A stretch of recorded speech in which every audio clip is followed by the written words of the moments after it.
예수님이 주신 진짜 평화라는 제목으로 말씀을 나눌게요. 여러분, 팍스 로마나라는 말 들어본 적 있으세요? 팍스 로마나는요, 로마의 평화라는 뜻인데요. 로마는 과거에 전쟁을 통해 이렇게 넓은 영토를 갖게 되었어요. 이 넓은 영토에서 나오는 여러 농산물과 축산물들, 그리고 자원들을 통해서 풍족한 삶을 누리게 되었어요. 그래서 겉으로만 보면 로마의 진짜 평화가 온 것처럼 그렇게 보였더랬죠. 그러니까 여러분, 로마가 정말로 평화로웠을까요? 아니요. 아니에요. 전혀 평화롭지 않았어요. 왜냐? 먼저는 크고 작은 전쟁이 끊이지 않았어요. 그리고 다음으로는 로마 내부에서 로마 시민들끼리 서로 더 많이 가지려고 이웃들의 것을 빼앗는다거나 거짓으로 고소 고발하는 일이 빈번했거든요. 무엇보다 로마는 철저한 계급사회, 오직 높은 계급만 편하려고 낮은 계급의 사람들을 부려먹고 착취하는 일이 일상 다반사였던 거예요. 그러니까 팍스 로마나는 거짓 평화였고 실제로 로마는 사람들에게 진짜 평화를 주지 못했던 거죠. 그런데요, 이런 상황에서 진짜 평화를 우리에게 주신 분이 있대요. 예수님. 그분이 누구냐? 그렇지, 바로 예수님이겠죠. 그렇다면 그 예수님이 어떻게 우리에게 평화를 주셨는지 우리 이야기 속으로 들어가 볼게요. 자, 2000년 전 팍스 로마나라는 가짜 평화는요, 이스라엘 땅에도 번져 있었어요. 이스라엘은 로마의 지배를 받고 있었고, 그런 상황에서 겉으로 로마는 야! 너희 이스라엘은 로마 황제의 통치를 받고 있기 때문에 이방 민족의 침입으로부터 보호받을 수 있는 거야! 그리고 전 세계의 여러 진귀한 음식물들과 물건들을 경험할 수 있는 것도 우리 로마가 대제국을 이루고 있기 때문에 그게 사실은 가능한 거야! 라고 하면서 속으로는 대략 10가지도 넘는 세금을 뜯어가고 또한 로마의 황제를 신처럼 숭배하게끔 강제했었거든요. 글쎄 이처럼 가짜 평화 가득하던 이스라엘에 어느 날 천사가 찾아와서 온 백성에게 미칠 큰 기쁨의 좋은 소식을 알려주는 거 아니겠어요? 그렇다면 이 소식을 가장 먼저 들은 사람들은 누구였을까요? 권력을 가진 왕? 지위를 가진 제사장? 사회적으로 성공한 사람? 모두 다 아니에요. 노동자? 이 소식을 가장 먼저 들은 사람은요, 모두가 잠든 밤에 밖에서 양을 지키던 목자들이었어요. 목자들. 당시 이스라엘에서 목자는요, 소외당하고 무시당하는 직업이었는데요. 왜냐? 안식일을 어기기가 일쑤였고 또한 스파이로 오해받기가 쉬웠으며 도둑으로 오해받기도 쉬웠기 때문이죠. 따라서 목자들은 평화와는 거리가 먼 트러블 메이커라는 인식이 강했는데요. 그런데 하나님은 이처럼 소외당하던 목자들에게 큰 기쁨의 좋은 소식을 가장 먼저 전해주셨던 거예요. 즉 하나님께서 전해주신 기쁜 소식은 특별한 사람만을 위한 것이 아니라 공부 잘하고 돈 많고 힘이 센 사람들만을 위한 것이 아니라 어찌 보면 보잘것없고 무시당하기 쉬운 바로 우리들과 같은 백도 없고 돈도 없는 우리와 같은 이 세상 모든 사람들을 위한 것이었던 거죠. 여하튼 큰 빛으로 인해 무서워하던 목자들에게 천사는 이렇게 말했어요. 오늘 너희를 위하여 구주가 나셨다. 구유에 누워있는 아기가 너희를 위한 증거다. 하나님께는 영광이 되고 너희에게는 평화를 주실 분이 오셨다. 여러분, 이와 같이 놀라운 소식을 들은 목자들은요, 가만히 있을 수가 없었어요. 베들레헴으로 가세.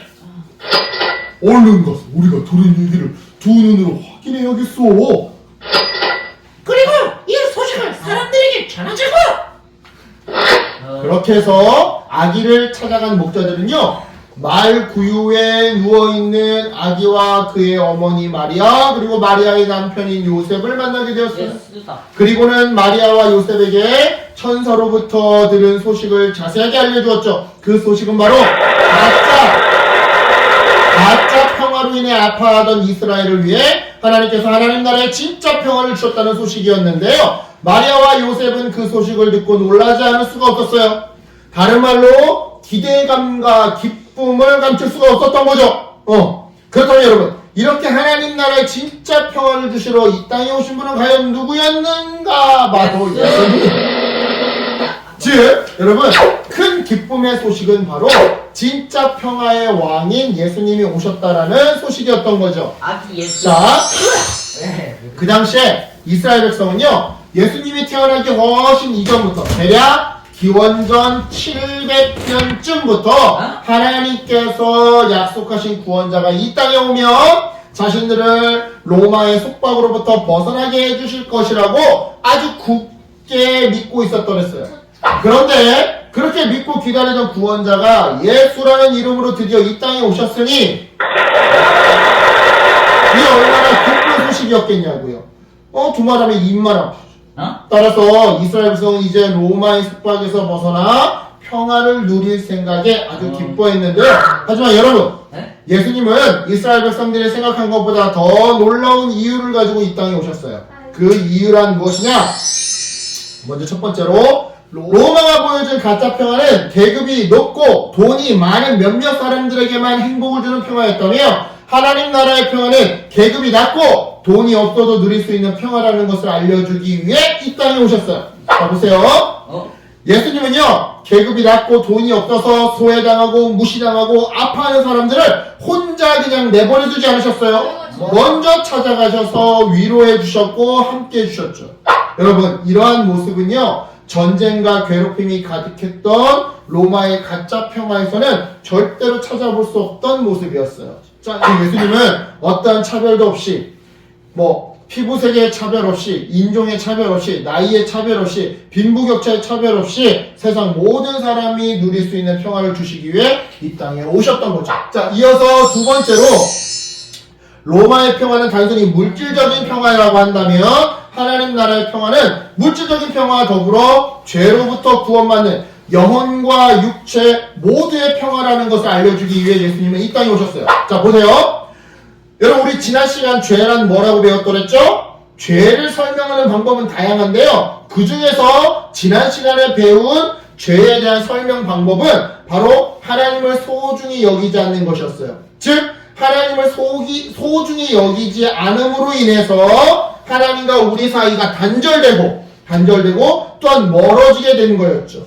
그래서 예수님은 우리와 하나님 사이를 다시 이어지게 만들려고 그래서 가까워지게 만들려고 십자가에서 죽으신 건데요. 여러분 바로 이러한 이유 때문에 예수님은 이 땅에 인간의 몸으로 태어나셨던 거예요. 즉 겉만 반짝이는 로마의 가짜 평화와는 달리 정말 우리 마음속 여기 사람이 보이지? 사람 마음속에서부터 이 내면에서부터 예수님으로 말미암아 행복이 흘러넘치는 영혼의 평화를 주시기 위해 이 땅에 오신 거다 이 말이에요. 따라서 여러분 생각해보세요. 겉만 번지르르한 로마의 평화와 정말 이 속 내면에서부터 영혼에서부터 속이 꽉 찬 하나님 나라 평화 중에 어떤 평화가 더 진짜 평화 같으세요? 팥빵. 사슴델로예요. 팥빵. 야채는? 팥빵. 야채 진짜예요. 피자. 어쨌든 팥빵. 속이 비어있는 거와 꽉 찬 거. 이게 뭐겠죠? 그죠? 또한 돈 많은 사람들만 누릴 수 있는 로마의 평화와 돈 없어도 누릴 수 있는 하나님 나라 평화 중에 어떤 평화가 더 진짜 평화 같으세요? 2번. 당연히 하나님 나라가 진짜 평화인 것 같겠죠? 그죠? 바로 이 진짜 평화를 주시기 위해 예수님이 이 땅에 오신 거예요. 따라서 우리는 예수님이 주신 이 하나님 나라의 평화를 감사하게 누리면서 나아가서는 예수님처럼 세상 모든 사람들이 이 평화를 함께 누릴 수 있도록 아까와 같이 전쟁으로 인해서 머리통이 깨진 그런 아이들이 다시 만들어지지 않도록 아까 전에 강렬이가 물어봤던 그 사진 죽은 자기의 아기를 끌어안고 내려와야 하는 그 아빠와 같은 일이 벌어지지 않도록 노력해야 하는 거죠. 실제로 예수님이 이렇게 말씀하셨어요. 내가 너희를 사랑한 것 같이 너희도 서로 사랑하라. 요한복음 13장 34절 말씀. 아멘. 그래요 여러분. 우리도 돈 없다고 백 없다고 힘 없다고 건강 약하다고 몸이 불편하다고 공부 못한다고 좀 다르게 생겼다고 이런저런 이유로 사람을 차별해서는 안 되는 거예요. 특히 여러분들 할 때 초등학교와 중고등학교 때 학교에서 가장 많이 일어나는 것 중에 하나가 뭐예요? 왕따 아니면 셔틀. 셔틀이 뭐예요? 그죠? 그런 거 왜 하는 거예요? 나랑 조금 다르다고 차별하고 무시하고 짓밟는 거죠. 이런 거 하면 안 되는 거예요. 그거 다 하나님이 싫어하시는 차별행위예요. 네. 하나님 나라의 평화는요 모두의 것이에요. 그래서 예수님처럼 세상 모든 사람이 하나님 나라의 평화를 누리도록 우리는 힘써야만 하는 거죠. 그렇다면 이제 마지막 단락이야. 이때 힘쓴다라는 것은 모든 사람이 하나님 나라의 평화를 누리도록 힘쓴다라는 것은 무엇을 의미하는 걸까요? 어떻게 하는 게 차별 없이 모든 사람이 하나님 나라의 평화를 누리도록 힘쓰는 일인 걸까요? 결론만 말하자면 상대방이 누구든 싸우지 않고, 자 싸우지 않아요. 싸우지 말아요. 그지? 싸우지 않고 미워하지도 않고, 자 나는 널 미워하지 않아요. 그지? 미워하지 않고 무시하지 않고, 아저씨 무시하지 마. 아저씨. 무시하지 않고 양보하고 줘주고 섬겨주는 거예요. 그게 뭐예요? 화자예요? 내가 졌어. 섬김이죠. 그렇게 할 때, 이렇게 할 때 우리는요 차별 없이 모든 사람들과 함께 하나님 나라의 평화를 누릴 수가 있는 거죠. 물론 이렇게 하는 게 쉽진 않아요. 네? 하지만 우리를 구원해 주시고 혼자 내버려 두지 않으시며 사랑하시기 위해 네?